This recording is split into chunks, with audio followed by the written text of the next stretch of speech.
Barter to Booktown. Welcome to Blaenavon World Heritage Centre.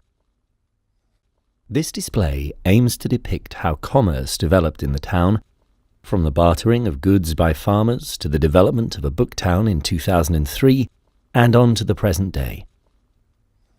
Before the arrival of industry, local farmers and their families would have bartered their vegetables, poultry and dairy produce for clothing, tools, fuel and other goods they needed.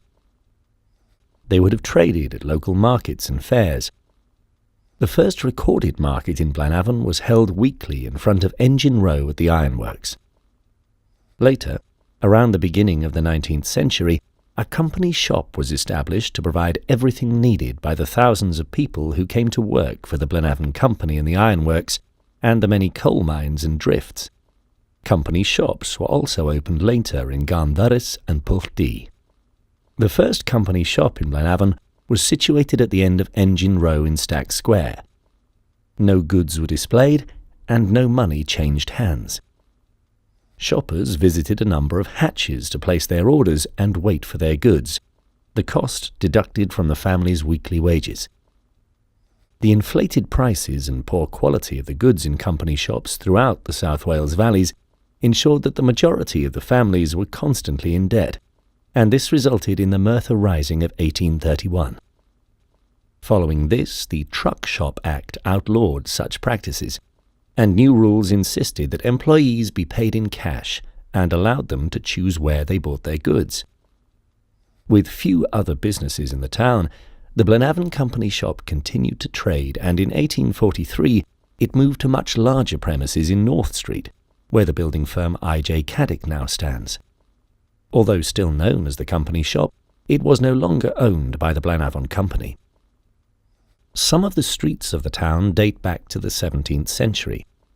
Hoilgwas Dewi, now known as King Street, Queen Street, and Lenova Road were mentioned in a document in 1674, and Hill Street was present in 1713 when John Brute erected a bridge to replace a ford from the Blorange Mountain to Vartig.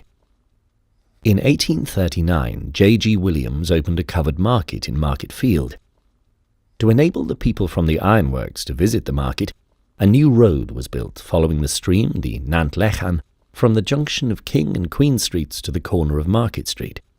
It was later extended to the top of Albert Street to link with the railway station.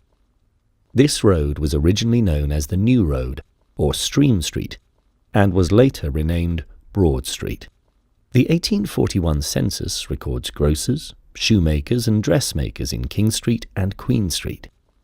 During the 1850s, Broad Street became the centre of commerce, and by 1891 there were over 100 commercial premises listed there.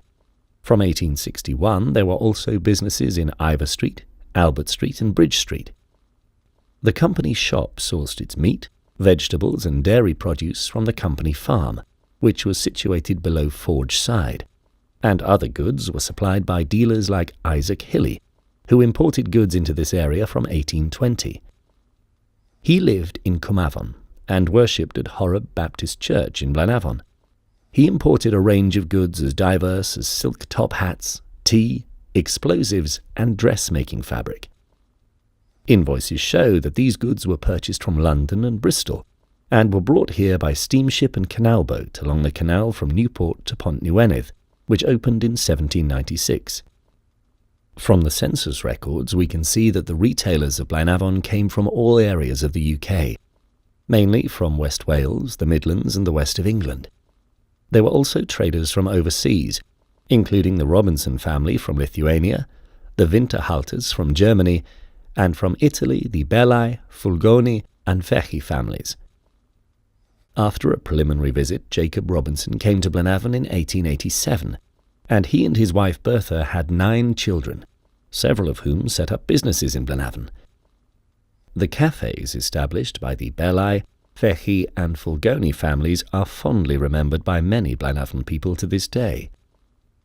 One of the largest commercial enterprises in the town was, and still is, the Cooperative Wholesale Society, or Co-op. It was founded in Blaenavon in 1889 and rapidly expanded until there were stores in Ivor Street, Commercial Street, Garnareru, Forge Side, Llanover Road, Elgin Avenue and Church Road. These stores included groceries, greengroceries, a butcher's, a milk depot, a ladies' and gentlemen's outfitters, a shoe shop and a furniture and electrical store.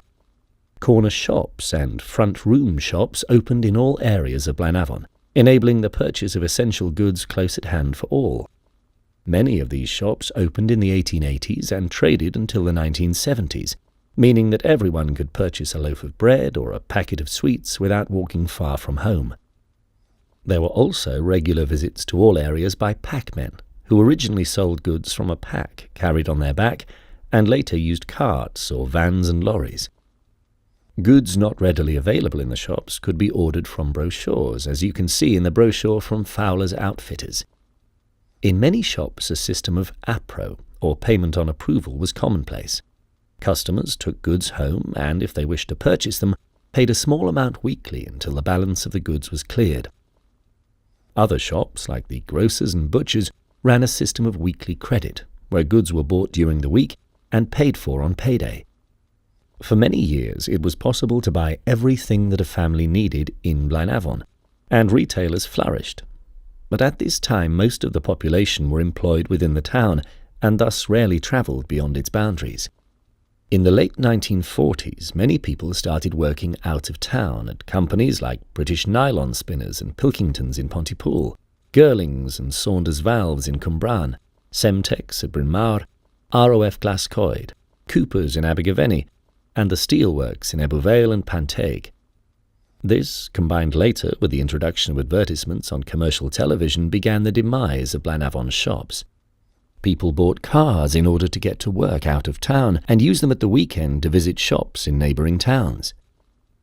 By the 1970s, there were hypermarkets and supermarkets within reasonable travelling distance where goods could be bought more cheaply, and a greater variety of goods was available.